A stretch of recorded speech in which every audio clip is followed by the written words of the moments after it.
In 1991, Marvel Comics unleashed an amazing new hero for the 90s, Darkhawk. And as a 90s kid, I was really looking for a superhero that I could get in on the ground floor on. That could be my own. That could be, a brand new character for the 90s, for my generation. And I was right there. Well, actually, Darkhawk issue 6, the first time I ever walked into a comic book shop. But I quickly picked up the back issues. Now, when Darkhawk first came out in the 90s, he was seen by a lot of people very righteously, or rightfully, as kind of a 90s Spider-Man. He was a teenage superhero with powers above and beyond his means. And he actually fought a lot of Spider-Man's villains. He did get his own rogues gallery in time, everyone from communists to Iron Man ripoffs. But the link to Spider-Man kind of haunted him throughout the early run, especially because not only was he confronted with a lot of Spider-Man's enemies, but there was a lot of similar dialogue and very similar teenage angst deciding, should I be a superhero or not? A lot of this for Darkhawk came from when Chris Powell, his alternate identity, he saw his father, a police officer, take a bribe from a local mobster. And so this led to a lot of back and forth. Would Darkhawk be a Punisher type character, that he would be a vigilante? Or would he be a superhero like Spider-Man? Well, all of this came to a head and an amazing climax in a 6-issue arc called Heart of the Hawk, starting with issue 10. And the reason I wanted to make a video for this is because, honestly, this 6-issue arc is one of the best Marvel comic arcs I have ever read. And I know, as a fellow comic book and toy collector out there, we kind of like to have our side quests. I mean, I don't mean, when you have to go find something to unlock something else, More like an excuse to go into a comic book store when you're in a new town, something to look for, something to hunt for. Well, honestly, check out that dollar bin. I can't imagine these are that expensive, but if you're looking for a fun, cool storyline to track down, I cannot recommend this enough. I mean, it's been, 30 years plus? All right, spoilers ahead, because I'm going to go through this story and some of the beats and talk about why it's so great. All right, so we start off with our new villain, Tombstone, another Spider-Man villain, but of course Bazin, who was the mobster that Chris's father took a bribe from, is now up for trial, and his mother, Grace, is the prosecutor. And after a bomb scare a bomb that was meant to take out Grace, the prosecutor, winds up hitting Chris's younger brother and sending him to the hospital, and at the same time reminding Chris to beware the curse of Darkhawk. He's been seeing these since issue 1. And suddenly his father, Mike, reappears. He hasn't seen his father since issue 1 when he saw him take a bribe from that mobster, Bazin. Well, Chris doesn't have much time to contemplate this because Tombstone shows up looking for the source of Darkhawk's amazing abilities. So we pick up with the next issue where the unthinkable happens. A villain wants to actually rip Darkhawk's amulet out of his chest. Something that several villains have been trying to do, but very unsuccessfully. This is cross-cut between the drama in the courtroom and, of course, Chris's younger brother being in the hospital after the bomb blast. So we cut back and forth and we get our awesome fight with Tombstone. And in the midst of it, the mysterious beware the Darkhawk curse notes finally resolves as we meet the man who's been leaving these for DH since issue 1. He encourages Darkhawk to use the healing power of the amulet to transform back and forth, but that doesn't help him too much when in the next moment Tombstone finds him and eventually rips that amulet right out of his chest. All right, now we get an awesome chase issue in 12. Tombstone takes off with his new prize, and Darkhawk is left in, amazing agony. He's taken in by a local homeless man, St. Johnny, who he's actually befriended and met before. Johnny patches him up, and I remember when the first time I saw Darkhawk with the stop sign taped to his chest, I was like, all right, battle damage, action figure Darkhawk, make it happen, whoever had the Marvel license at the time.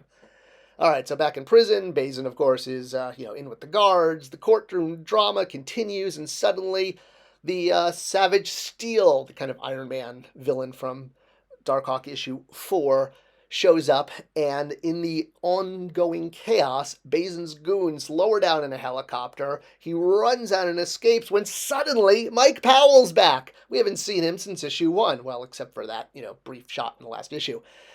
Powell leaps at Bazin. Bazin grabs Mike. It's a struggle in the air. Darkhawk tries to intervene, but he's so weak from the loss of his amulet that he can't do anything but helplessly stare as his father's kidnapped by Bazin.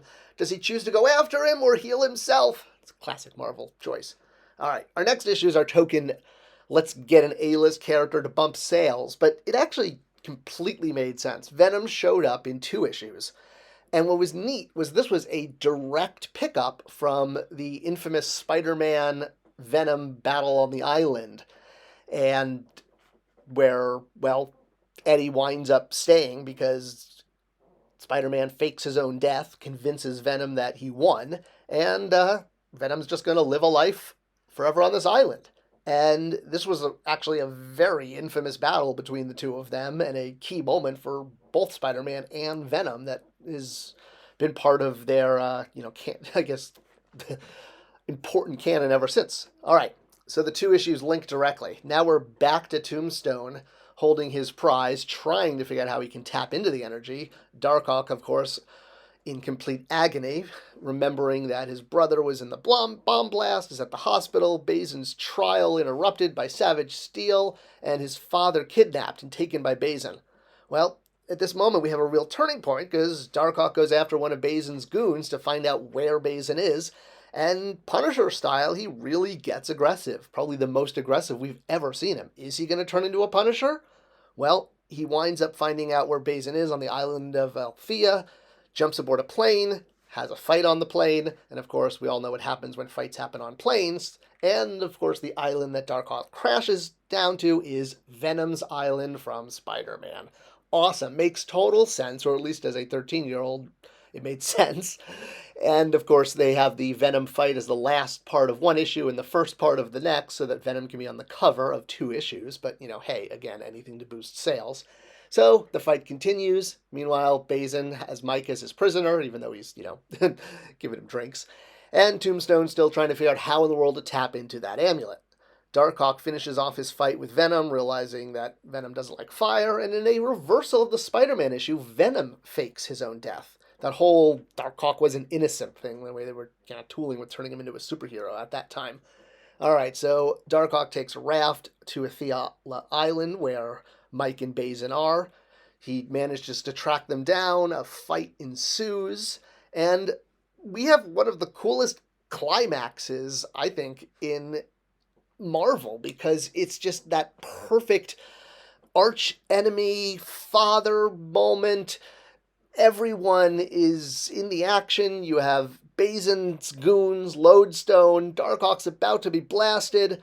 His Mike, who doesn't even know that's his son, manages to smash into Bazin. Bazin knifes Mike in the chest. Mike is lying down, grabs a gun, fires it, saving Darkhawk, again, who he doesn't even know is his son Chris, and in his last dying breath asks Darkhawk to protect his family. That's an awesome kind of twist on the Uncle Ben moment, and then, of course, your, obligatory, no! Pardon me for not going to the Darth Vader clip. I don't want to make this video too long. All right, so in our finale, we have Darkhawk hitching a ride back to mainland, and, some funny humorous moments when he sits down in the plane and asks the woman next to him to wake him up when he gets there. And our hero soars down into his city to save the day, albeit without his power source.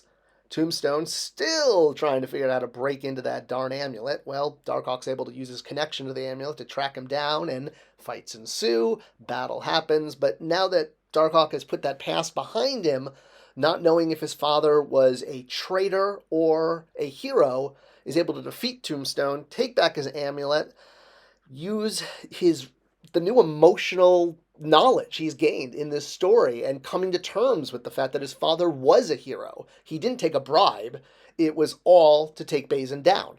And with that, Chris is able to change back into himself from the Darkhawk body. The amulet restores him, and we have a new kind of awakening moment where now that he's been able to resolve all of these issues with his father and what kind of powers he has, what should he do, this is the moment when he decides to use them to truly be a superhero. So it really is the climax of the entire series to date.